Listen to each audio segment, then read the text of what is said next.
saya Rohmin Dahuri dari fraksi PD Perjuangan, Dapil Jabar 8. Pertama, program prioritas di pemerintahan sekarang Pak Prabowo adalah swasembada pangan, dan kelihatannya jurus Bapak hanya dua ya, yaitu program pencetakan sawah atau yang dikenal sekarang food estate ya. Yang kemudian adalah kedua itu optimalisasi existing lahan-lahan pertanian. Yang ingin saya tanyakan kepada Bapak ya, Bapak kan lebih tahu dari saya Pak, bahwa histori food estate di Indonesia itu sejak zaman Pak Harto sampai dengan Pak Jokowi terakhir itu semua fail Pak, gagal. Jelaskan kepada kami kiat-kiat apa yang membuat Bapak bisa meyakinkan Pak Prabowo dan rakyat Indonesia bahwa melalui pencetakan sawah itu tidak akan gagal lagi, karena pada mati jauh kami Pak, ini pertaruhan kita Pak. Visi misi Pak Prabowo sangat bagus karena pangan adalah hidup matinya sebuah bangsa menurut Bung Karno gitu. Jadi once ini gagal, sektor kita akan susah Pak untuk bounce back, untuk meyakinkan lagi Menteri Keuangan, Presiden berikutnya, dan petani kita jadi tolong jelaskan ya supaya tidak gagal, karena dan ini pertaruhan. Kalau 4 tahun lagi Pak Prabowo gagal mengikuti janji Pak Jokowi itu, pernah swasembada pangan, nggak impor, tapi impor malah jor-joran. Izin Pak Prof, maaf mungkin kalau kami salah, kami mohon arahan. Ada kekeliruan dulu. Kalau tidak salah saran IMF, pertanian kita keliru. Tidak satu komando. Jadi seluruh penentu produksi itu bukan di pertanian seperti yang Bapak Ibu ketahui. Ini salah, tapi kita teruskan. Tidak satu komando. Salah satu contoh, pupuk tidak tersedia kemarin 50%. Pupuk untung 6 triliun. Pegawainya untung, gak masalah. Tapi petaninya berteriak seluruh Indonesia. Izin Bu, sekalian kami jawab, sudah ditambah 100%. Pupuk sekarang baru 60% terserap. Pupuk nggak masalah lagi. Mungkin ternyata Bapak Ibu belum dapat, sudah 100% pupuk. Dan itu perintah Bapak Pak Menhan, juga usulan ke Bapak Pak Jokowi waktu itu, dan Presiden tegaskan lanjutkan. Kami bedah satu, bahwa ada kekeliruan kita di situ juga. Kenapa? Dalam APBN, anggaran pupuk itu rupiah, dolar, bukan kuantum. Tanaman itu butuh kuantum. Kelihatan sepele, tapi inilah yang membuat masalah besar di pertanian. Nah, maafkan, izinkan saya menyampaikan apa adanya. Disinilah kalau terkadang orang pura-pura tahu, ini paling berbahaya. Hanya satu kata tapi menghancurkan petani Indonesia. Kuantum, harusnya kuantum karena tanaman ini butuh kuantum, jumlah pupuk. Begitu perang Ukraina dengan Rusia terjadi, harga naik 200, bahan baku 270%. Sehingga yang dikurangi adalah pupuknya menjadi 4,7. Kami sampaikan di ratas itu 5 kali. Pak, ini masalah. Alhamdulillah diselesaikan. Ini sudah selesai, Bapak Ibu yang bertanya. Sekarang pupuk berlebih dan tidak akan terserap sampai akhir tahun, karena di Juni baru didistribusi sempurna. Dan itu PIHC. Ini kami kembali lagi bahwa kita tidak satu komando. Ada di BUMN. Kami tidak bisa mengintervensi, tapi kerjanya di pertanian. Kemudian pertanian meningkatkan produksi. Petani sederhana, sama Pak Prof, Pak Firman sampaikan. Petani sederhana, beri ruang untung, pasti dia berproduksi. Tetapi off-taker siapa? Bulog BUMN. Tidak bisa kami intervensi ke sana. Sehingga ke depan ada pemikiran ini satu komando. Jadi Menteri Pertanian bertanggung jawab, kalau ada apa-apa, menterinya diganti. Karena satu komando. Jadi dari hulu ke hilir, itu tanggung jawab kepada satu komando. Inilah masalah besar. Bapak Ibu, bukan kami dengan teman-teman hebat. Kita impor jagung 2023 akhir 500.000 ton. Alhamdulillah 5 bulan kemudian, 6 bulan kita ekspor. Ini ada fotonya. Tetapi harga jatuh 2.600. Dan seakan itu biasa. Padahal ini menghancurkan seluruh petani Indonesia, petani jagung. Nah ini Pak Prof dilema. Mudah-mudahan ke depan sistem ini kita perbaiki. Tanpa kita perbaiki, kita akan berdebat di sini terus-menerus seperti Pak Firman, saudara saya, sahabat saya dengan Pak Prof. Ini tidak akan berhenti. Kemudian selanjutnya, pendekatannya pertanian, intensifikasi, ekstensifikasi.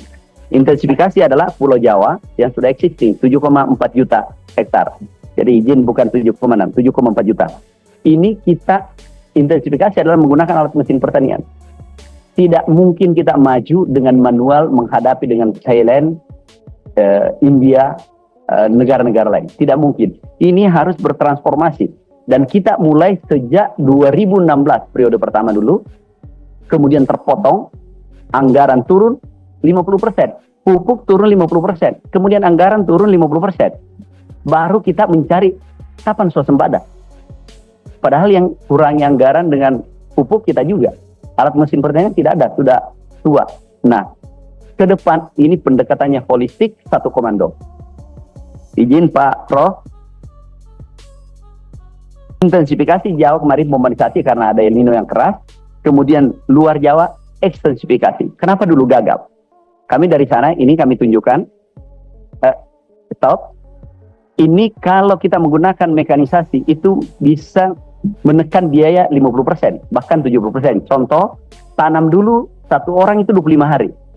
Tapi dengan rice transplanter, alat tanam, itu 4 jam 1 hektar. Kalau dulu adalah 1 hektar 25 hari.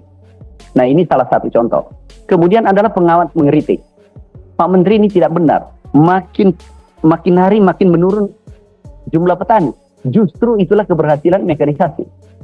Karena kalau ini menurun, berarti bekerja alat pertanian yang kita gunakan. Karena tetapi produksi kita harus tingkatkan. Nah, ini kemudian kita lihat kenapa Merauke kami evaluasi kemarin. Kita lihat kami 4 bulan, 5 bulan ini kunjungan kemarin, ini sudah didesain sejak dulu. Tapi gagal kenapa? Tidak holistik pendekatannya. Salah satu contoh Pak Prof, kita mengolah lahan. Satu keluarga punya 10.000. Satu keluarga punya 1.000. Tetapi dengan menggunakan kerbau tradisional, pendekatan tradisional, tidak mungkin. Ini kita buatkan cetak sawah, tetapi kemudian ditinggalkan transmigrasi dan terusnya, tapi tanpa teknologi. Akhirnya apa yang terjadi? Ini kembali tumbuh tanaman. Akhirnya kami katakan ini adalah pendekatan yang full mekanisasi dari hulu ke hilir.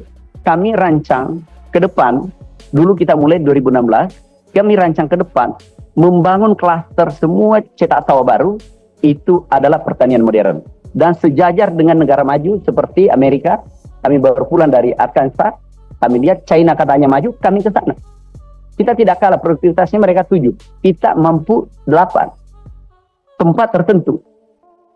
Nah, ini kita rancang untuk ekstensifikasi adalah pertanian modern dan sejajar dengan negara maju.